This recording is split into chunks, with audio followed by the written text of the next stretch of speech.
You're listening to the ESO Network, your station for all things geek.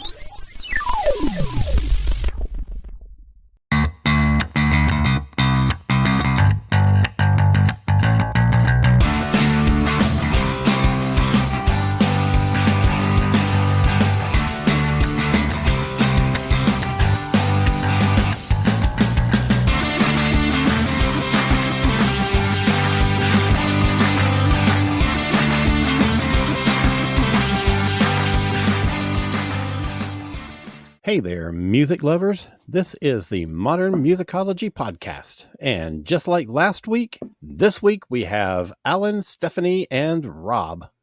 How's it going, everybody? Doing good. Hey. Hey, what's up? Yeah, there you go. This week, we are revisiting the year 1993. Oh, this is a crazy year. There is a lot of stuff out this year. It is a diverse year. Before we jump into that, though, let me get to a little bit of listener feedback. I heard from Jessica, one of our regular listeners down in Florida, who said that the Novelty Records episode was a fun one. And another one of our regulars, Eric Sensava, had this to say about the Novelty Songs episode. Novelty Songs was a fun show. It brought me back to the late 70s when they put out compilation albums called Funny Bone Favorites and Wacky Winners, which my friend's parents bought on 8-track, speaking of novelty. And we would listen to those records over and over. They included songs like Monster Mash, Witch Doctor, Red Baron, and other things. A couple of others that came to mind for me, though, were Basketball Jones by Cheech and Chong from the early 70s. And that's one that I don't recognize. Yeah. Curly Shuffle by Jump and Saddle from the mid-'80s, a Three Stooges themed novelty, very big band-like. I completely never even thought about that one. I purposely did. And then the Super Bowl Shuffle by the Chicago Bears. That's right, an actual NFL football team. I even remember the video. Thanks again for a great episode. Well, thanks for writing in, Eric, and thanks for filling in some of our blanks. The Super Bowl Shuffle, I think I remember coming across in a list of things, and it just didn't occur to me to put it on my list for the show. I don't know. But I remember that from whatever year that came out. Super Bowl Shuffle. Yeah, I remember that. God, craziness. All right, so thanks everybody for listening. If you have feedback for us, just email us at modernmusicology1@gmail.com. And you can leave a comment anywhere you find our episode, on our Facebook page or Insta or wherever. All right, you guys, it is the year 1993. Let's set the tone for the year. Here's some of the things that happened that year in the music world. Michael Jackson plays the Super Bowl halftime show, kicking off the trend of having major artists playing the halftime. Whitney Houston sets a new record by having I Will Always Love You occupy the top spot on the singles charts for 14 straight weeks. Bobby Brown is arrested in Augusta, Georgia for simulating a sex act on stage. Naughty. Barry White appears in The Simpsons. Prince changes his name to an unpronounceable symbol. Mia Zapata of the Gits is found dead after being beaten, sexually assaulted, and strangled near her home in Seattle. Michael Jackson, once again in the news because he's accused of sexual molestation of a 13-year-old. Jordan Chandler and his family leveled the charges against him, and an investigation was launched. Madonna starts her Girly Show tour, and Nirvana plays their now legendary MTV Unplugged show. What a great show. Really, it super was. And some artists, pretty important artists, had debuts in 1993. Some of these we'll be talking about when we get into our discussion, but some of the debuts of that year were Sheryl Crow, Radiohead, The Cranberries, Tool, Suede, Jamiroquai, and Shaggy. Yeah. Shaggy. I know, right? That's a pretty good list of new bands. Yeah. So where were you in 1993? What was 1993 like for Rob and for Stephanie? I was working at Island and well, sorry, not Islands. Let me try that again.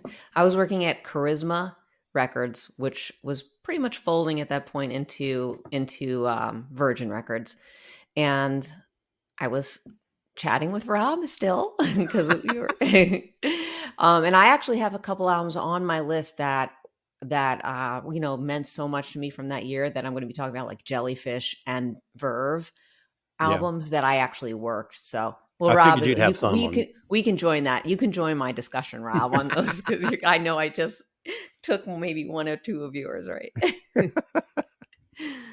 Where were you, Rob? So I too was in New York in the first part, well, except for the last 2 months of 1993, I was in New York. I started off the year really well, and then I ended up having a really, really, really nasty breakup. Yeah. And probably was the closest I've ever had to spiraling into alcoholism. Came home and got my shit together and finished college. And I started really enjoying going to see live music again and going clubbing because you could do it more low key in the Midwest without a whole thing. And there's a lot of music that I sort of missed that year that I didn't get to till later. But I also have very distinct memories about certain songs from that year as well. I was also that year the music director of WBCR in Brooklyn, and the station was off the air when we got there. And we basically, I'm not even sure how we got carts and turntables. And I know there was some chicanery involved, but we got all the equipment we needed. That was pretty cool. Yeah, I think that's 1993 is also the first year I DJ'd in public. Because I DJ'd at the Limelight in 93 a couple times. And then once at Steph's beloved Danceteria. Yeah. So that's my 1993. I hope it's a lot perkier and happier for the captain up there. The captain. Oh my God, that's Alan's new nickname. Cappy. Oh, good Lord. I don't know where the hell I was in 1993. That tells you a lot about my year. Scary. Scared. I know, though, that I wasn't really in a place where I was paying a lot of attention to what was going on in the music world at that time. I was thinking that I had to have been in, because, I started college 10 years after I graduated high school. So I was a late bloomer. So I did my first 3 years at a community college. So I was working a job full time, and I was going to college and doing homework afterward. And I was involved in a couple of other things. So I know I wasn't paying that much attention. It would get even worse a couple of years later when I started university. But most of the stuff that I have on my list is like not really, newish or current-ish stuff. Yeah, it's all these old fuckers who are like putting out stuff still. So yeah, I'm glad that's perfectly fine. Yeah. Well, I think that you two have more 90s, like actual 90s stuff on your list. So I think we'll balance each other out. Yeah. It'll be good. So let's talk about some of your musical highlights. Who wants to kick it off? All right. Well, let me just say that of the favorite bands I promoted during my time really at Charisma and Virgin, I have to say Verve was my all-time favorite. And actually the Verve, because Verve Records sued them, but I always in my head still to this day just say Verve. They were my favorite band of all time, to work, to promote. And Jellyfish was like a strong second or third, Blur was in there as well. So Verve that year had a record called A Storm in Heaven with amazing songs like Blue, Make It Till Monday, Butterfly. I mean, it was just that they were so fantastic. And seeing them live too was really like a religious experience. I mean, maybe possibly enhanced by my healthy dose of ecstasy every time I would go see them play. Oh my. Still, they were just so great, and all my friends were really into them too. I just remember it was sort of just like this big community event whenever they played. And I'm watching them kind of grow from the EP to this album, then the Northern Soul to, of course, Urban Hymns, which had Bittersweet Symphony on it, was really great. So Also just it's hard for me to separate my memory of the albums and them because it was just all intertwined. Is that And because of the ecstasy? yeah, probably. I No, kid, just I kidding. kid. But I mean, it's funny because I think the band themselves, like we hung out, at shows and stuff, and they would come up to the office when they were in the States. They were very fond of my counterpart, like my college radio counterpart, Chuck. And Richard also was very disarmed by him and very charmed by him because Richard, I feel like, was very suspicious of, the record company people. And, rightly so. I know how that goes. But he really loved Chuck. And I was going out with Chuck at the same time. And he kind of loved our relationship too. And it was really cute.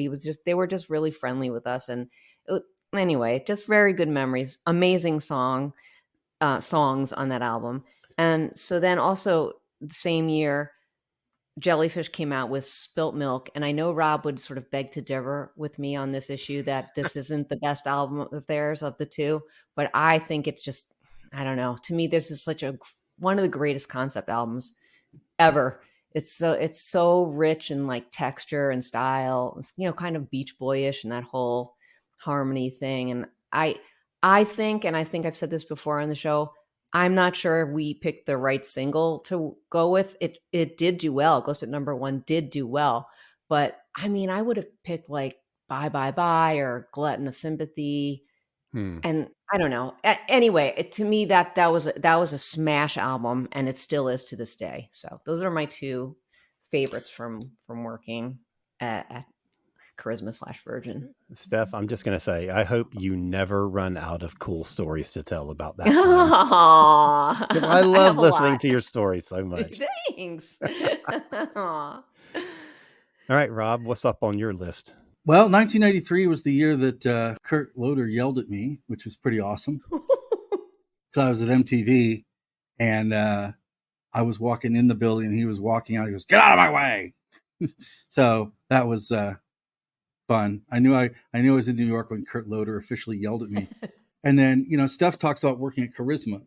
I used to come in her office, and she used to put up with me because I used to sit there, and I'm just like, I'm tired. I prop my feet up.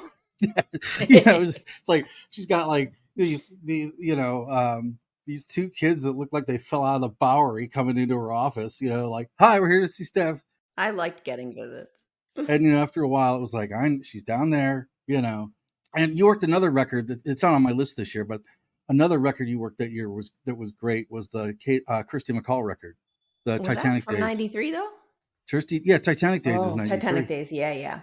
Yeah. That's a good record. And I remember because we saw the Verve together. You probably don't remember that. Oh, maybe at the church, yeah. Yeah, we saw them at the church, and that's when I kind of knew that the whole quote unquote Britpop thing was coming. So that's some of my favorite memories. I think Alan touched upon this earlier. When I think of 1993, I just think it's the year that Nirvana continued to decimate everything in front of them because they had the MTV Unplugged. They had In Utero. That was when you had In Utero was great. Yeah, you had Walmart having a hissy fit about In Utero. Was that because of the cover? That's because they had the song "Rape Me" on it, and they made it. They changed it to "Waif Me." Yes. I just remembered that that was the year that Nirvana just took it to the next level. Right? It was just insane. So those are my big memories of that, and I just remember the year being really diverse. And I do remember for about 4 months you could not go anywhere without hearing the Cypress Hill record. Yeah. Which wasn't really my thing. That's when I also discovered Tribe Called Quest, just in case we don't get into hip hop that year. Those are the two things. And then LL Cool J put out a cool record that year I liked too. So those are kind of some of my fleeting memories of 93. Well, what about an album that's on your list, Rob? Oh yeah, that would help. Duh. So in 1993, which is a year of all this different styles of music. You had hip hop, you had a ton of electronica stuff coming out. It was a very, very loud year for music, right? It's just really loud across the board. Any genre that you listened to was loud. Britpop was coming, grunge was coming, the industrial thing was coming, everything was all over the place, right? So I loved it when I got to be quiet with that Mazzy Star record. So Tonight That I Might See, their second album. Yeah. Fade Into You sort of became an unexpected hit. I remember when hit the CMJ charts, it did really well, but it did really, really, really well. And I don't think people really expected it because we had, the Julie Cruz record and some other things before that were kind of quiet too. But this record really was solid. It's got a song on there called Wasted that's really good too. So I'm start my list off with an actual legitimate 1990s artist. It's like the only one that's on my list. And it's from the later part of the year, but it's Sarah MacLachlan. Oh, yeah. Fumbling Toward Ecstasy. Holy shit. I love that album so much. And I was with a friend of mine. It was this friend from college that she was like friends with other friends of mine, and I don't think she liked me very much unless she needed a ride somewhere. Then she was like, hey, we're all friends now. Anyway, she loved this album, and I don't remember if she played this for me or if it just happened to come on the radio when she was in the car with me, but I heard Possession, and holy cow, that song just floored me. The first time I heard it, it just blew me away, and I was like, I have got to have more of this.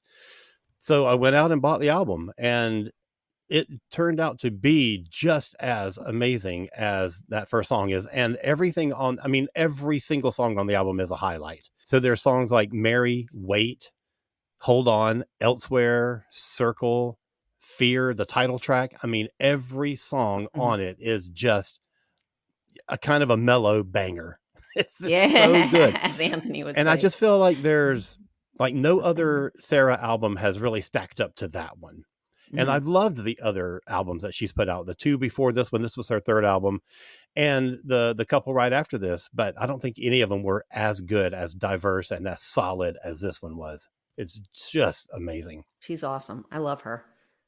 Yeah, I've watched a couple of concert films, and oh my God, I would not survive. She just focuses on all the piano slow songs, and I would just fall asleep. I know it's terrible, but I do love her. All right, I'm gonna kind of talk about another two that sort of go together because I saw them play together. Sheryl Crow, like you mentioned, her debut album Tuesday Night Music Club, and also Crowded House had their fourth studio album out that year called Together Alone, which is it's one of my favorite records. But so first of all, Sheryl.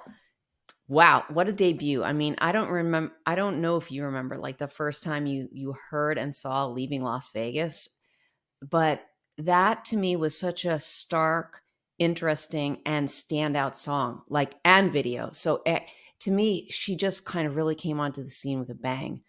And that album has so many good songs on it too. I mean, Run Baby Run, Strong Enough, All I Want to Do. That's a great debut album. Now she opened up. Now going to Crowded House with Together Alone, another amazing album. Locked Out was the single from that. And that was also on the Reality Bites soundtrack. So that had a really big kind of like boost from that. And it was a pretty big hit for them. So I saw them twice. Sheryl opened for Crowded House, which is such a crazy double bill. And I saw them at Roseland in New York City, and then Tower Theater in Philly. One night after another. And I remember I said I was going out with Chuck from my record company. We were going out. He brought me to those shows, and he actually got us backstage. And I have a picture, and I will post it on our page on Instagram and Facebook, of me sitting on Neil Finn's lap with Sheryl Crow in the middle, and then Nick Seymour and Mick Hart from Crowded House all sitting together. And that's one of my most treasured possessions. I'm looking at the photo right now.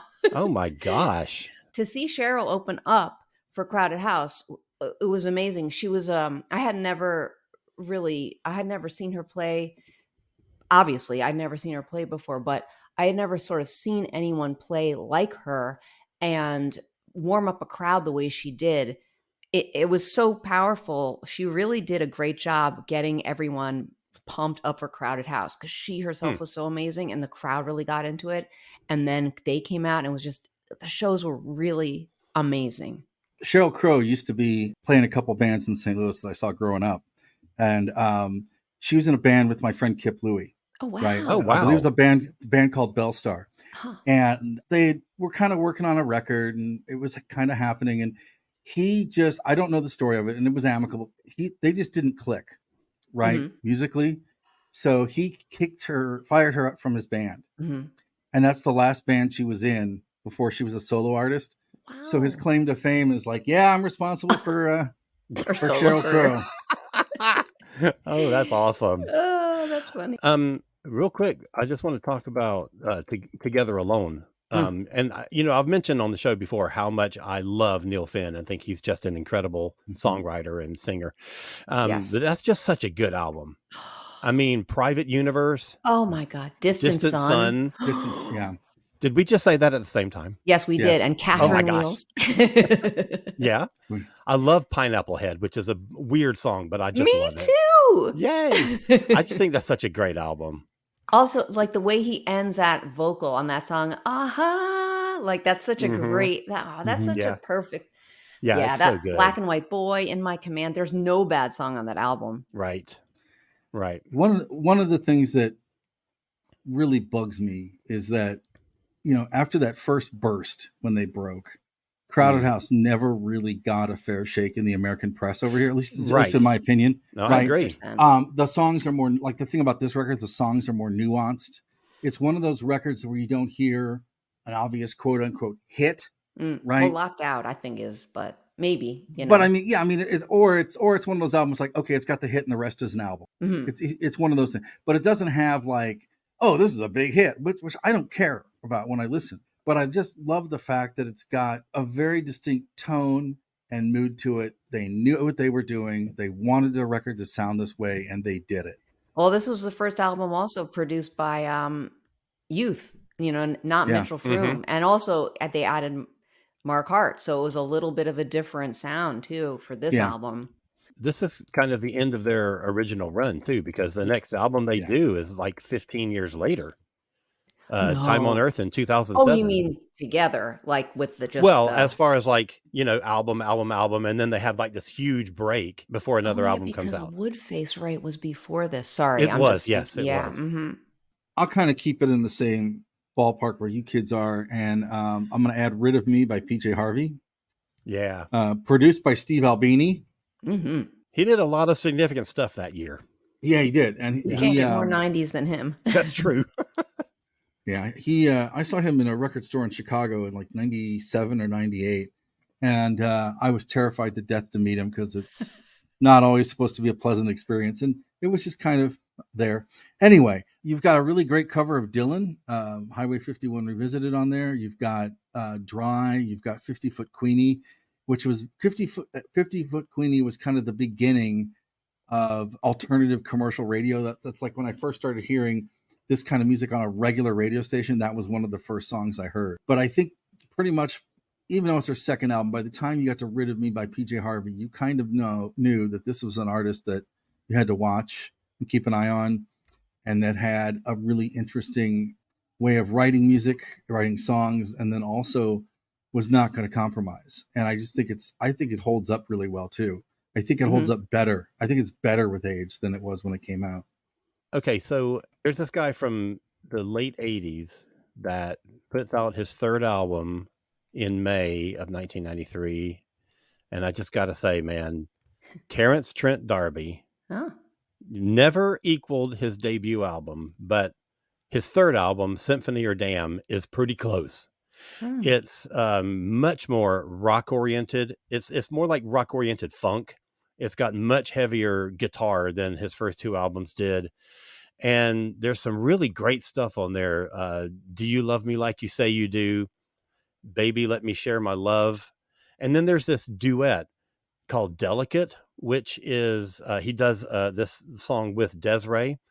And it's the only song on the album that really kind of sounds similar in that style to his first album. And it sounds kind of similar to the biggest hit on that first album called Sign Your Name. It's so good. And I've kind of, I didn't really pay a lot of attention to it at the time. It didn't grab me as much as the first album did. The first album I immediately loved and just gravitated to. And, the second and third one I liked, and I played them a few times and whatever, but I came back to them later on, like years later, and really came to love the third album a lot more than I did originally. It still doesn't stack up to that debut album. That debut album is incredible. but it's so good. And I have a new love for it that I didn't have at the time it came out. Very cool. Yeah. We all know it would not be a podcast if I didn't talk about Daniel Lanois. Daniel Lanois. And this is the year that he released my favorite album by him called For the Beauty of Wynonna. And I don't know. It is the quintessential Daniel Lanois album for me. I think everything he does, I really do love. And he's got so many different styles and, things he puts out. And he's done other bands too, This album is so great because like every single song is unique and different from the next, but they really just form a totally cohesive album. And I know I mentioned this before, but seeing him at Town Hall for this album, just like three guys on stage, they could basically go from like a whisper of sound to this, most powerful, you could feel it in your gut kind of huge sound. And everyone, I mean, really, you could feel the energy in the room. Everybody was just like on the edge of their seats because it was so good. Like you just couldn't wait for the next note, And this album is such a favorite of mine that I'm actually going to attempt to cover one of his songs on my next EP if I can get my shit together. But I want to do The Messenger. I've heard some covers of that song, but I'm not sure. I mean, I don't know.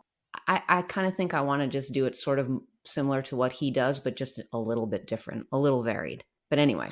So what you're saying is you've heard other people do that song, but none of them quite did it right. So I don't think so. You got to show them how it's done.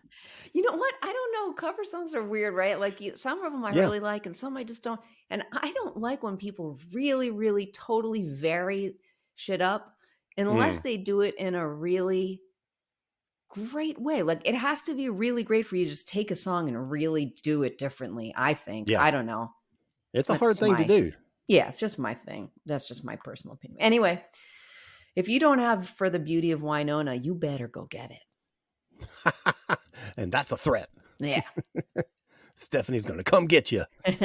Well, I guess we should talk about it. Steph has kind of talked about some stuff she's talked about before, so I guess I will. Yes. This last week, as of recording this, we've seen the reissue of The Breeders' Last Splash.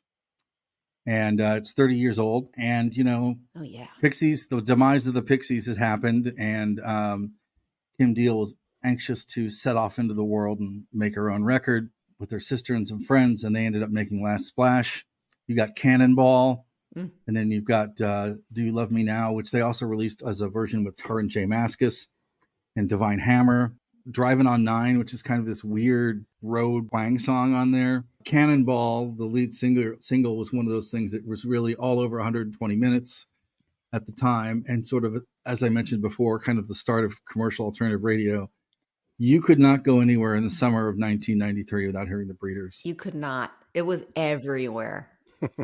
It was like literally everywhere. They played, I think they played, I saw them twice that year. I saw them once on tour, and they also played, I think, Lollapalooza that year. Yeah. As well. I think they did. Yeah. I think I saw them at the Ritz, I think. They were so good. Yeah. And live, they were just fantastic. But that record, it's got some really wonderful chord progressions in it. The thing is like, it just sounds like a woman singing the Pixies. Mm-hmm. But it works. I mean, Kim Deal is a much better musician than I think people think she is. And her sister Kelly's great too. And that whole band. Yeah. Yeah, Josephine. Yeah. We should say they are a great band because they're still touring, and my friends just went to see them play, and they were amazing apparently. So they've been touring for a couple years, great. But this tour specifically has been amazing. Yep. They just reissued the album with a version of Divine Hammer sung by Jay Mascis from Dinosaur Jr. called Divine Mascis, and a couple other B-sides that are on there as well. This record would be better if it was produced by Bob Perry, but it's still pretty good. Well, speaking of B-sides, that is exactly my next thing on my list. Oh. And I know we don't normally talk about greatest hits packages on these, retrospective things, but Prince put out a 3-disc set called Hits and B-sides. And the first two discs were all his hits at that point. But the thing that I bought it for, the thing I was excited about, was disc 3, which was all the B-sides from his singles. Now, I had been collecting like a hardcore Prince collector for years, and I had all these songs on 45s, on 12 inches, on whatever. There were songs that came from movie soundtracks. There was just all sorts of things. And I was so excited that these things were going to be put out on CD. So we get a CD quality recording of all these amazing songs. Because there's a lot of times, I mean, I love Prince albums, but there's a lot of times that I think that the best stuff from each album he saved for the flip side of a single. Mhm. And there's some incredible stuff that came from especially some of his more recent albums at that point. I mean, first of all, you've got the classic Prince B-side, and that is Erotic City. Holy shit. So having that on a CD for the first time was incredible. But then there's Escape. There's a song called Shockadelica, which Jesse Johnson of the time did his third solo album. He titled the album Shockadelica, and there wasn't a song on the album called Shockadelica. So Prince said, boy, if you have a title as good as Shockadelica, you better have a song that backs it up. So he wrote a song called Shockadelica. And it's got the acoustic version of For the Tears in Your Eyes, which was from the USA for Africa album. Oh my God, so amazing. So I was so excited about that box set just because of the third disc with all the B-sides. Now, my favorite Prince B-side ever recorded and released is called Love or Money. It's a $sign or heart. And it was not on that box set. And I was so disappointed. What was it on? What was it from then? It was the flip side of Kiss. Oh, okay. Yeah. And it's so good. It is so amazing. So I was disappointed that was left off, but I was so thrilled to get all the other. There were 20 songs on that third disc. Wow. Yeah, it was so great. So it was like basically getting a new Prince album if you hadn't, Or like 2. if you hadn't collected any of those singles and stuff. All those songs would have been new for you. Yeah, that's so neat. All right, I'm going to jump in with Aimee Mann, who had her, debut solo album. I mean, she obviously had records with Till Tuesday, but this is her first solo. It was called Whatever. And I love this album, man. I mean, there's so many good songs. It's funny. We listen to Aimee Mann all the time, Bob and I, in the car or whatever, and it's kind of on shuffle. But you'll hear, like 50 Years After the Fair, which is from this record. And then you'll hear like a newer song. And then maybe you'll hear Jacob Marley's Chain from this album and a newer song. It's like, she's timeless. I feel like there's nothing dated on the record. There's to me, the production or nothing like that is dated. Yeah. John Bryan is amazing. I mean, this is one of the first, of the few albums that he would go on to produce and play on. And there's so many, he adds so much to her band in these first few albums, I think. But there was really great players on this. I mean, Jim Keltner plays on it. Roger McGuinn is on this. Yes. Yeah. Michael Hausman, of course, from Till Tuesday. Yeah. But yeah, I mean, her songwriting is it's like super sharp-witted lyrics. And, I think this set the stage for the next, 30 years of her amazing mastery of songwriting. I think she is like Neil Finn level songwriter. Yes. I just think she's so amazing. Yeah. Just brilliant. Yeah. Yeah. And I think that's got the other end of the telescope on it too. No, that was a Till Tuesday song. That was on the second Till Tuesday. That was the second one. So this tour is the tour that Dave Gregory toured on, was in her touring band. Okay. Because when I got my CD signed, I also got a couple of my XTC records signed by him.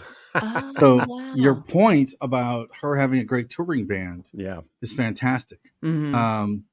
Maybe it's Stupid Thing that's on this. Which one am I thinking? Stupid Thing's on this, yeah. That's what, yeah. But yeah, I think that, you really see an artist that is stepping away from being in a band. Yes. And I think Imago Records, which is gone now, which put that out at the time, was known for just letting artists make records and taking as much time as they wanted to make it. Right. And I think the fact that she got, basically take as much time as you need, get it to us when you're done, And the fact that she kind of got to whittle away at it and whittle away Mhm. at it. This is the first tour I saw her on by herself, and she was fantastic. And she came in and did a session at our station. Oh, Oh, wow. neat. Acoustic. Hmm. She did The Other End of the Telescope, Stupid Thing, and I think one other song. Mhm. And it was terrific. And she just could not have been lovelier. So That's I've been a so big fan great. for forever. Oh, Yeah. that's so cool. Saint Etienne put out an Mm. album called So Tough, which is named partially after a Beach Boys album. So yeah, it's an interesting record because it's got You're in a Bad Way on it and Mario's Cafe, which are really, really good pop songs. It's their probably biggest hit record that they did. It's got Avenue on it. It's got a really fantastic song called Conchito Martinez that Alan will be interested to hear because it samples Spirit of the Radio by Rush on it. Excuse me? How did I not know about this? Yeah. Yeah, they That's hilarious. actually, in a time before sampling, they gave Geddy Lee a songwriting credit. Yeah.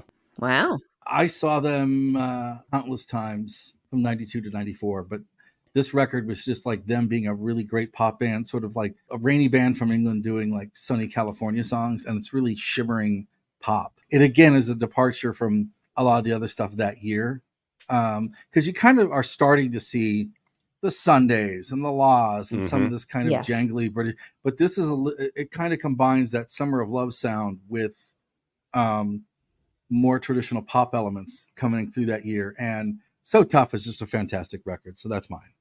That's awesome. All right. I've got a Bowie doubleheader. Mhm. Bowie put out 2 records this year, and both of them are great. So I kind of feel like this is the point where Bowie is coming out of and really stepping away from that overly produced pop 80s hitmaker phase. And that was the whole reason behind his side band Tin Machine, which did 2 albums and then split. And his first album back from that is Black Tie, White Noise. And it was produced by Nile Rodgers, who had produced Let's Dance 10 years earlier. And it's a weird album. I never really got into it because I felt like musically, it always felt sort of sterile to me, like very mechanical, very machine-like. And I've sort of come to terms with it since then. I really love it now. It was inspired by a couple of very different things. His marriage to Aimee Mann and the LA riots. So the themes on the album are all these things like love and racial harmony and getting along with each other. But right in the middle of it, there's this song, which was the first single called Jump, They Say, which is about his half brother, Terry, who died in an insane asylum in 85. Oh. So it's a really strange album, and it's got some very sort of like pop funk kind of instrumentals. It's an interesting album. You've Been Around is a great song. He has a couple of covers. My 2 favorite songs on the album are a cover of Cream's I Feel Free and the Walker Brothers' Night Flights, which is fantastic. There is a song that didn't make it onto the album, which Nile Rodgers argued with him about. It's called Lucy Can't Dance. And Nile was like, this is the best song we recorded. If you put this on the album, we can release it as a single and it'll be a huge hit. And Bowie was like, nope, it's going to be on the flip side of a single. It's not going to be on the album. And side note, that song was the inspiration for the children's picture book that I wrote a couple of years ago. Oh, wow, Alan. That's so cool. Yeah. And then later in the year, actually, when he was promoting Black Tie, White Noise, he was doing some press tours and he was talking to, now I can't remember the name of the guy. But he was the author of a book called The Buddha of Suburbia, and they were adapting it. The BBC was adapting it to a miniseries for television. And the guy asked Bowie if he could use some of Bowie's older material in the soundtrack. And Bowie's like, I'll do you one better. I will compose new stuff for your soundtrack. Oh my And God. yeah, because he loved the book. So the Buddha of Suburbia album comes around, and Bowie was so inspired by the work that he did for the miniseries that he just wrote a whole new album of stuff. And unfortunately, it got labeled as a soundtrack instead of a new Bowie album. And the only song that was on the album that was in the show was the title song, Buddha of Suburbia, and which is a phenomenal song. It is one of my favorite Bowie 90s singles. It's just incredible. But the album itself is just this weird mishmash of rock, pop, ambient, jazz. It's just all over the place. He's got these really ethereal ambient instrumentals and these really progressive jazz jams. It's just crazy. And it's very experimental, just like his 70s stuff was. I feel like, I've said this before, I feel like Bowie's 90s period was as progressive, as experimental, as exciting, as creative as his 70s output. And I just absolutely love it. And Buddha of Suburbia is really that turn into going wherever he wanted to go. It didn't matter if there were hits. It didn't matter if it was commercially successful. He just did what he wanted to do. And it's such a brilliant, brilliant album. I don't really know anything about it. Now I have to go search that one out and check it out. That makes me want to It's a weird one. I didn't somehow, because I was so invested in college and all that kind of stuff, I didn't even know about it. I completely missed it because it didn't get promoted in England. And at least it had a single that was tied to a TV show. Here, since everyone thought it was a soundtrack for a show that was never shown in America, It just got zero promotion, and Bowie didn't promote it at all because he was already moving on to his next project. So I was just blitzed on it, and I discovered it like a few years later, and I'm like, there's a Bowie album I missed, and it's amazing. Very cool. Cool. Get it. I'm going to stick to the singer-songwriter-y kind of vein of things and talk about Matthew Sweet's fourth album, actually. But a lot of people don't think of it as his fourth album because a lot of people think Girlfriend was his first album, but it was not. Right. So this is the follow-up to Girlfriend. And, it's hard to follow Girlfriend up. I mean, to me, that's like a perfect album. But I think he did a great job with Altered Beast. It was first of all, he had a like total cavalcade of amazing people playing on this album. Speaking of great people on your record, I mean, Mick Fleetwood, Jody Stevens, Pete Thomas, Richard Lloyd, Robert Quine, Ivan Julian, Nicky Hopkins. I mean, just to name some. So I think there were such high expectations, I think, for this album. But if you just heard this album without knowing about his album Girlfriend, if you just came into this as like, okay, this is this guy with this new album, it's great. There are so many great songs on this album. I mean, The Ugly Truth, Time Capsule, Dinosaur Act, the opening song, Do It Again, In Too Deep, Devil with the Green Eyes. There's so many beautiful songs on here. The songwriting is fantastic. And I still love listening to this album. I don't try to like compare it to anything. It's just a great album. I think it stands out on its own. So Slowdive, second album, Souvlaki came out that year. They are one of those bands that was on Creation Records, and 1993 Creation Records was a huge deal. All those bands that were on Creation are getting signed to deals in America. Yeah. And Slowdive are one of them. They put out Souvlaki. The American version has a fantastic cover of Some Velvet Morning on it. Allison did really well at radio that year. And the whole record's just great. It's got Neil Halstead doing some great stuff with Rachel Goswell. It really sort of establishes them as a tandem of writing partners and music collaborators. And it's a really solid, sort of dreamy, shoegazy album. And again, the beginning of that sort of movement. Cool. Well, I'm going to go to one of my favorite bands ever, and that's Heart, because I'm always going to bring up Heart if I get the opportunity to. And they put out their 11th album, and it's called Desire Walks On. This is the last studio album that they released on Capitol Records. And of course, Capitol had scooped them up when they were kind of at a low point and said, we're going to reinvent you. We're going to get you outside songwriters. You're going to be big hit machine makers. And Heart hated it, but they made a lot of money off of it, of course. And Desire Walks On is sort of like the fourth or fifth album in that string of things that Capitol was doing, but it's very, very different from the former Capitol albums.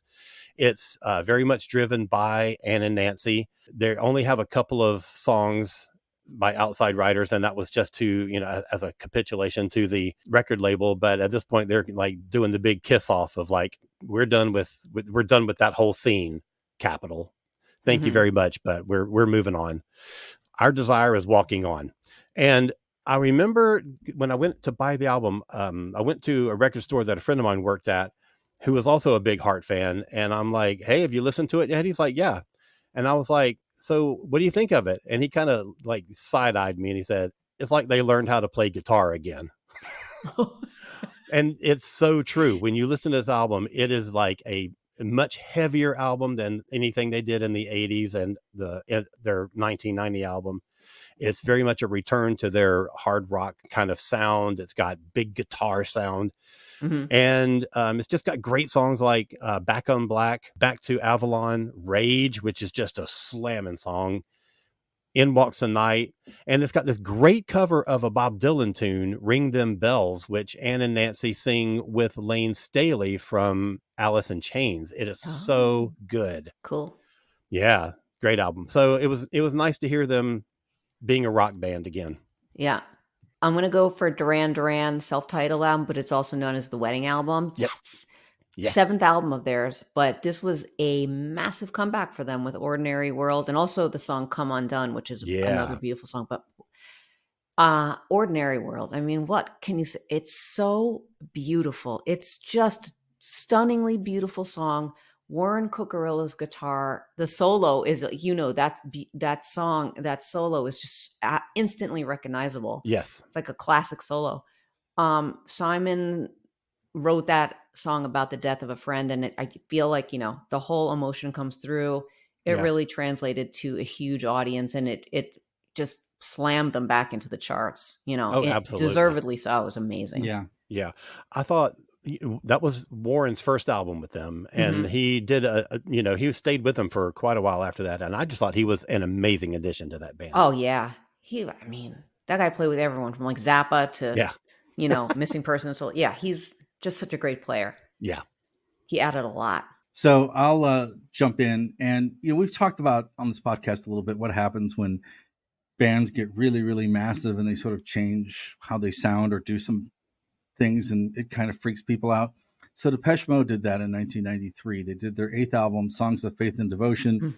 They're coming off of Violator, which is a pretty heavy synth-driven album, and they release I Feel You, which is this like sort of grimy, grungy pop record. People don't really know how to take it. And then the rest of the songs on there, like Condemnation or In My Room, are kind of slower and have like some of that like quieter industrial beats on it. So it's a transition record that sort of is the sound of the 90s, that moving away from like the electronic of the late 80s into grunge. It's sort of like right in between. I love that album. That Condemnation song is so great. Yeah. And it's, the band's a mess at this point. I mean, Dave Gahan's, I think, messing with heroin. Martin Gore's got stuff going on with his marriage.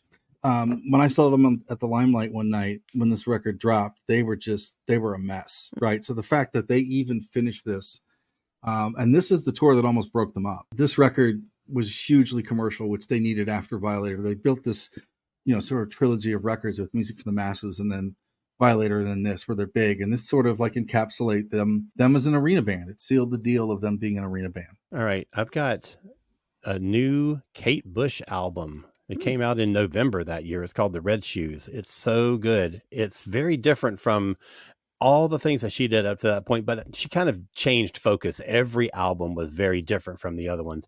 And this is just a great collection of songs. Rubber Band Girl, the title track. Eric Clapton played on a song called And So Is Love. It's really different, but it's great. And I also want to throw in there, Pat Benatar had a new album called Gravity's Rainbow. This is kind of a comeback after they did their blues album a couple of years earlier that they enjoyed doing, but it wasn't a commercial success. And I don't think that they ever really had any top 40, top 10 hits after this point. But the first single from Gravity's Rainbow was called Everybody Lay Down. And the rock radio just grabbed hold of it because it was the first time you had a good rock Pat Benatar song to play. And it was very different. It was almost grungy in the fact that it had this really distorted guitar and this really heavy thing. And the drum set sounded kind of trashy.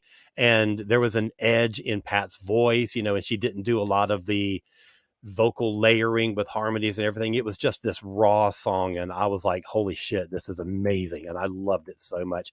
And the album is pretty good. There's a couple of songs on there.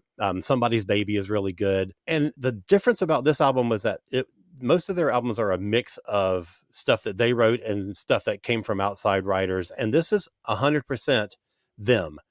Almost every song is written in some combination between Pat, Neil, and their drummer, Myron Grumbacher. Myron, yeah. So, yeah, Myron's such a great guy. He's such a good songwriter, too, because he wrote a lot of stuff in the later Pat Benatar albums. So I like the album mainly because of Everybody Lay Down was such a slamming song, and I was so glad to hear them back to being just like Heart, back to being a rock band again. Yep. Back to basics. Back to basics. For my last thing that I'll kind of delve into any detail about, it's Hot House Flowers, which, and the album's called Songs from the Rain, which is my favorite one of their albums, actually. I mean, I don't feel like, well, maybe they did. Maybe in the 90s, they did sort of get that popularity that they should have, I feel like. But they were, obviously, they're from Ireland. They're huge there. But it didn't really get too far in the US chart. I think this reached number 7 on the UK albums chart, but it didn't, do much here. But there are so many beautiful songs on this one. An Emotional Time, Be Good, Thing of Beauty. Oh, what a wonderful, powerful song. Isn't it amazing? God. Anyway, I love it. I think they're like really honest and earnest. And they sort of remind me of the passion of early like U2 and Waterboys albums. So it's just a great collection of songs. But speaking of Waterboys, they did have an album out this year called Dream Harder. And the reason I didn't love the whole album, but the song Preparing to Fly, I have talked about on this podcast before, because it is an amazing song with sick guitar solos. And just, I feel like everyone should just listen to that song, Preparing to Fly. You'll be so happy you did. There's 2 other bands that are worth mentioning to me for this year that I'll just not even go into detail about, but Suede's debut. Yeah. Fantastic. Also, Aerosmith put out Get a Grip, which was a huge album for them. So very different bands, but my encapsulation of 93. Woohoo! All right, Rob, bring it home. 1993 brought us the onset of something fantastically amazing, but still overlooked in American music, and that is the Riot Girl movement, because we got the first Bikini Kill record, Pussy Whipped, in 1993. Star-Bellied Boy, Tell Me So. You also, I think, get a Bratmobile album the same year, and Velocity Girl. It just kickstarts a whole movement that's incendiary and awesome, that's going to last, even through today. So that first Bikini Kill record, man, that thing is short, but it's a beast. So I want to mention that. You also get Debut, the first record from Björk, before she got too weird. It's her first album after the Sugar. Oh, I love Björk, but it's the first album she did on her own. So it's got like Human Behavior on it, and Venus is a Boy, and Come to Me, and some stuff like that on it. It was played a lot in the clubs. She was everywhere once this record came out. She was kind of like marketed as like this cute little artist that was awesome and had a great voice. And now she just does whatever the hell she wants. And so there's that record. And then I would be completely remiss if I did not mention that this is the 30th anniversary of Very by the Pet Shop Boys, at a time in England when everyone's making rock albums, or they're doing sort of like the beginning of, shoegaze and Britpop. They made a flat out pop sort of disco record, right? They've got Can You Forgive Her on it, which is full of a ton of hooks. They do a cover of the Village People's Go West, which when you first hear it, you're like, what is this? But man, it's fantastic. It's got Dreaming of the Queen on it, which is this really startling commentary on Thatcher's, post-Thatcher Britain. It's their 5th album. It's really good. They also released it with a companion record called Very Relentless, which was like a bunch of remixes that didn't make the album. And it's just this like really weird sort of fun little pop record they did. It came in a Lego, like a kind of a Lego case. Mm-hmm. So it's always weird to file in your record collection. Right. And the other thing that's interesting too about this is that their videos for the album, they were sort of the first band to full on embrace CGI, and they look dated now, but the videos are interesting. And they wore these huge pointy hats, like dunce hats in all the promotion for it. And it's just very bright and very loud. And it was a record that straight and gay people could love, but it is very much a statement of like this idea of like a gay utopia kind of a thing with Go West and some of the other things. So it's a record that does a lot of things on a lot of different levels. And that's it for me. All right. Well, I've got a couple of hard rock albums that I want to just quickly mention, both of which I did not like when they first came out, and that is Counterparts by Rush and Edge of Success by Triumph. Mhm. And there's various reasons. And it's funny, both are from Canada, both are three-piece bands, and they both put out records that I didn't really like. And I came to them later on to, be okay with them, but I didn't like them at the beginning. But there's a couple of things that I want to mention. One is on behalf of our absent friend, Anthony Williams. If he were on the show this week, he would point out that Iron Maiden put out 3 live albums in 1993. And the first 2 were called A Real Live One and A Real Dead One. And they were both recorded on their previous tour. And one of them focused on all the songs from their first half of their career up to Power Slave.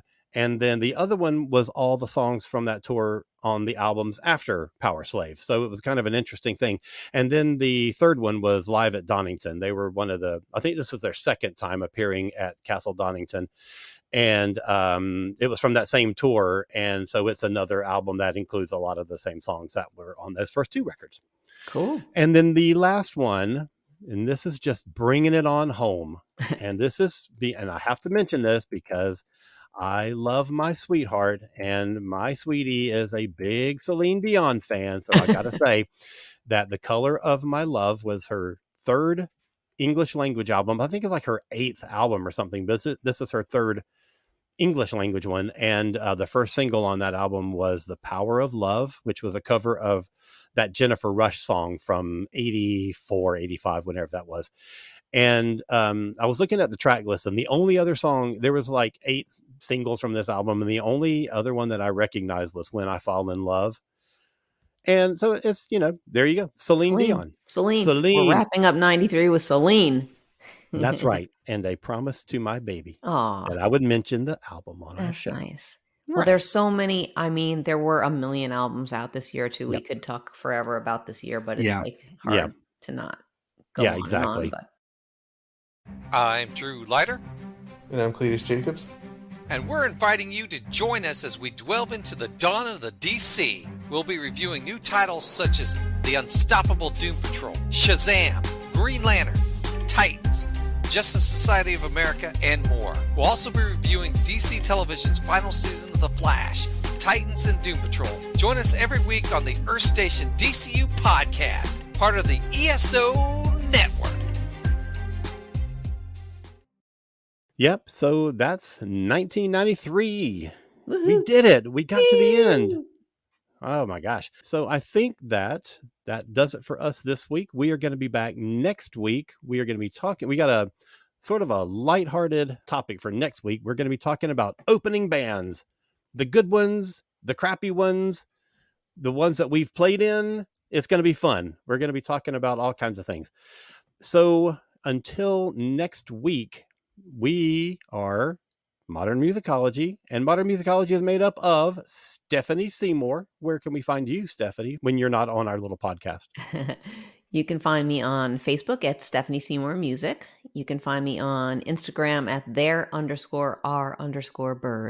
And I also have a website, therearebirds.com. You can find me on Bandcamp under my name, and then like all the streaming platforms like Spotify and stuff like that. Groovy. Yeah. Rob. You can find me on Linktree. That's got all my socials on it. That's the easiest way to do it, but it's Facebook and Twitter, and then a couple other things. Blue Sky, Margarine, Llama Vision, whatever the hell they've got now for social media, whatever it is now that they've got out. Vision. But yeah, those are the main two. I'm also on Spotify. Mondays, whether they're manic or fun days, you can tune into Louder Than War Radio and hear my show Antics. It's 6 to 8 English time, 1 to 3 Eastern, 12 to 2 Central. It's called Antics. It's 2 hours of just whatever fell out of my brain. And you can listen to that. All the shows are archived on the Louder Than War Mixcloud page. So you've got, as of right now, 29 of them to enjoy, to terrify the neighbors with. And you can find that there on Louder Than War Radio. Also on the needcoffee.com podcast, Weekend Justice. All right. So if you were interested, you could go to my website, which is Cosmic Creative, KOZMIC creative.com, and find my books and my podcasts. They're all there, and you can link to everything of interest. All right. So as I said, next week we're talking about opening bands. That's going to be fun. I'm looking forward to that. Until then, have a great week. Keep rocking on, and we will see you around the bend.